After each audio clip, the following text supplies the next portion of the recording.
आज मैंने 5 क्वेश्चंस लिखे हैं और ये थोड़े बड़े क्वेश्चंस हैं। हम अभी तक वन लाइनर कर रहे थे, वन लाइनर वाले कर रहे थे, अब अपन करेंगे थोड़े से बड़े। और ये 20 to 30 वर्ड्स वाले होते हैं और ये बड़े होने के कारण उनके मार्क्स भी अपने 2 नंबर के होते हैं। चलिए अपन स्टार्ट करते हैं।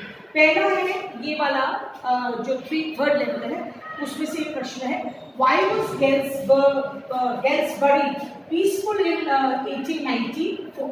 अब अपन ने ये पूछे कि 1894 में गेल्सबरी जो था वो बिल्कुल शांति प्रिय देश क्यों था। तो जहाँ पर उसके ग्रैंडफादर रहते थे जो चार्ली था, तो इसलिए वो 1894 में पीसफुल था क्योंकि उसने 2 विश्व युद्ध अभी तक नहीं देखे थे। वो 2 विश्व युद्ध आफ्टर 1894 हुए। तो देखिए अपन कैसे करेंगे। पहले अगर ये वॉज वाला है तो वो नाउन के पीछे लिखता है, तो मैंने कहा गेल्सबरी वॉज पीसफुल इन 1894। यहां तक तो मैंने इसमें से कॉपी किया क्योंकि बिकॉज अपन कहेंगे द वर्ल्ड, क्योंकि संसार ने नहीं देखे थे, हैड नहीं के लिए मैंने लगाया नॉट, देखने के लिए मैंने हैड के लिए थर्ड फॉर्म की क्रिया लगाई seen, had not seen two. कितने हुए अपने विश्व युद्ध 2, तो मैंने कहा 2, फिर वापस से वर्ल्ड और फिर क्रिया वॉर्स, यानी हमने विश्व ने 2 वर्ल्ड वॉर्स नहीं देखे थे, इतनी कटुता नहीं थी, इसीलिए 1894 एक ऐसा टाइम था जब हम बिल्कुल शांत थे और गेल्सबरी भी शांत था। What does Mr. Lamb say about the man who locked himself up in the room? अब देखिए मिस्टर लैम्ब ने क्या कहा था, पहले मैं लिखती हूँ, कहाँ तक लिखीगी फिर मैं समझाती हूँ। देखिए मिस्टर लैम्ब ने 10 की जगह आप वैसे यहाँ पे डिड होता तो ये सेड होता, said about the man in who locked himself up in the room. अब यहां तक तो अपन ने लिख लिया। आपने कहा वो उन्होंने कहा था कि, तो की के लिए मैंने दैट लगाया। चलिए अब अपन देखते हैं कि इसका उत्तर क्या बनेगा। देखिए सबसे पहले कहानी मिस्टर लैम्ब ने डेली को सुनाई थी, पहले अपन उसको पढ़ते हैं कि वो क्या था। उसे बताया था कि एक आदमी था, उसको मरने से बहुत डर लगता था, तो किसी ने उससे ये कहा कि तुम्हारे ऊपर कुछ चीज गिरेगी और तुम मर जाओगे। तो उसने क्या करा कि वो उसको हर चीज से डर लगता था, मैं बाहर जाऊंगा तो मेरे को जर्म्स अटैक कर लेंगे, हो सकता है मैं बीमार हो जाऊं, मैं मर जाऊंगा, मैं बाहर रहूंगा कोई चीज मेरे सर पे गिर जाएगी, मैं मर जाऊंगा। तो उसने अपने आप को एक कमरे में बंद कर दिया और वो सोचने लगा अब तो मैं मरूंगा नहीं, और बड़ा वो था, लेकिन वो फिर भी मरा। क्यों मरा? क्योंकि उसके बिस्तर के ऊपर जो एक पिक्चर लगी हुई थी वो उसके सर पर गिर गई और वो मर गया। तो अपन ने ये कहा mister Lamb said about the man who locked himself in the room was that, पहली बात ही वाज अफ्रेड टू डाई। देखिए मैंने कहा वो अफ्रेड था, डरता था, टू डाई, ठीक है। लेकिन के लिए मैंने क्या लगाया, बट। क्या गिरी थी? तस्वीर, तो तस्वीर को अपन कहते हैं बट द पिक्चर, ठीक है बेटा। गिरने के लिए क्रिया क्या होती है? फेल, ठीक है। और कहां पे गिरी थी? On his head. तो अगर ध्यानपूर्वक देखो, आप जैसे जैसे टुकड़ों में करते जाते हो उसी तरीके से आप उसको लिखते भी चले जाओ, आपका अपने आप प्रश्न का उत्तर बनता है। अब थर्ड है, हाउ वाज जितकाला सा, हाउ डिड, याद रखिए, how did Zitkala Sa remain successful in hiding himself. Zitkala Sa ने सफलता हासिल कैसे की अपने आप को छिपाते हुए, हाइडिंग हिमसेल्फ। एक्चुअली वो सक्सेसफुल तो हुई भी नहीं थी, जैसे प्रश्न में ये बोल रहे हैं कि सक्सेसफुल थी, उसको पकड़ लिया था, उसके बाल काट दिए थे। लेकिन जितकाला सा सक्सेसफुल बहुत लंबे समय तक रही।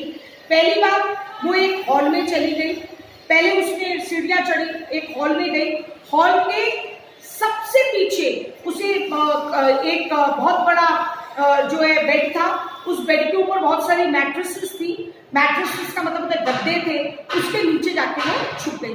तो इसलिए वो सक्सेसफुल रही और कई लोग उसको कई घंटे तक आवाज देते रहे। तो देखिए इसको कैसे कहेंगे, मैं कहूंगी पहले तो इसको कॉपी करूंगी, जितकाला सा remained successful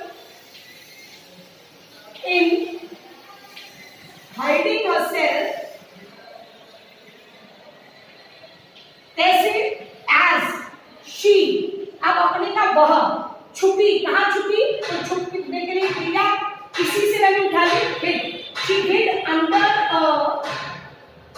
bed in a dark hall. वो कई देर तक जो है एक डार्क हॉल था और एक हॉल था जो बहुत अंधेरे वाला था, उसमें जाके नीचे छिप गई।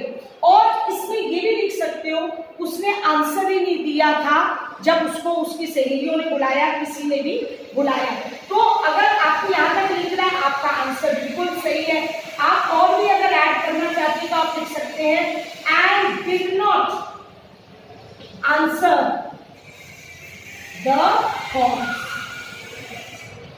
जो उसको कॉल करता रहा, झटकाला, उसने आंसर ही नहीं दिया, काम खत्म करा, वो बिल्कुल सक्सेसफुल रही जो है उसको, और वो छिप भी गई करने में। इसको विजुअलाइज भी जरूरी। चलिए अब नेक्स्ट है, how did the two experience affect Douglas जो है लाइफ, है ना, विलियम डगलस के दो बैड एक्सपीरियंसेस हुए थे, दोनों बैड एक्सपीरियंसेस थे, दोनों टाइम को डूब गए थे। तो उनका असर क्या हुआ था ये लिखना है, ठीक है। अफेक्ट का मतलब होता है असर। तो उनके असर ये हुआ था कि वो पानी से डरने लग गए। उन्होंने स्विमिंग कभी नहीं की, उन्होंने बोटिंग कभी नहीं की, उन्होंने फिशिंग कभी नहीं की, उन्होंने कैनोइंग कभी नहीं की। मैंने आपको 4 या 5 चीजें बोली हैं, आप इनमें से अगर 3 या 4 भी लिख लेते हैं तो आपका आंसर सही हो सकता है। देखिए अपन कहेंगे 2 बैड एक्सपीरियंसेस, मैंने कहा अफेक्ट का होगा अफेक्टेड। डगलस, ये विलियम डगलस है, एज ही फियर, पहली बात वो क्या करने लगे, ही फियर, ठीक है। अपने का ही फियर क्या करते थे, पानी से, ही fear water.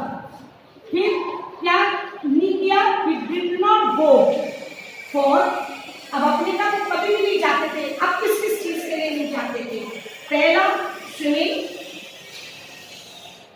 Comma boating, boat में यानी कि नाव पर चलना, कैनोइंग एंड अपने कह दिया फिशिंग। यानी कोई भी अगर वो, अब इनमें से आप स्विमिंग, बोटिंग, फिशिंग ये आप कर ले, स्विमिंग फिशिंग कर ले, तो भी आपका जो है हो सकता है कि आपका आंसर सही हो। What do the parting word and smile of the poetess signify? देखो सिग्निफाई का मतलब दर्शाना, पार्टिंग वर्ड जिसने कहा था सी यू अम्मा और स्माइल भी किया था, वो क्या दर्शा रहा था, वो ये दर्शा रहा था कि वो जो पोएटिस थी वो डर रही थी, पता नहीं माँ से मैं मिल भी पाऊंगी या नहीं पाऊंगी। और दूसरी चीज वो ये भी बताया जा रहा था कि वो अपनी माँ की बहुत परवाह करती है। तो अपन क्या कहेंगे, देखिए answer number 5, the parting words and smile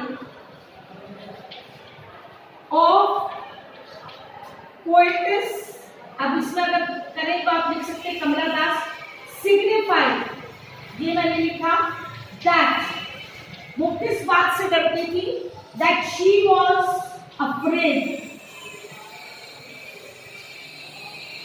of, किससे अफ्रेड थी, ऑफ हर मदर्स लाइफ, वो माँ के जीवन के बारे में बहुत ज्यादा डरती थी कि उनकी मदर कहीं मर ना जाए, इसलिए। एंड केयर फॉर हर, और वो उनकी जो है उनकी केयर भी करती थी कि मेरी माँ को कुछ ना हो जाए, ये चीज थी उनकी। और ये 5 अपने अभी किए थोड़े बड़े हैं, लेकिन ये जरूरी नहीं है तो किसी भी बड़े वाले प्रश्न अपन कर सकते हैं, लेकिन इसी को बढ़ाकर भी कर सकते हैं। 20 वर्ड्स के हैं, 2 नंबर आपको देंगे, तो प्लीज इनको लर्न करें। Thank you.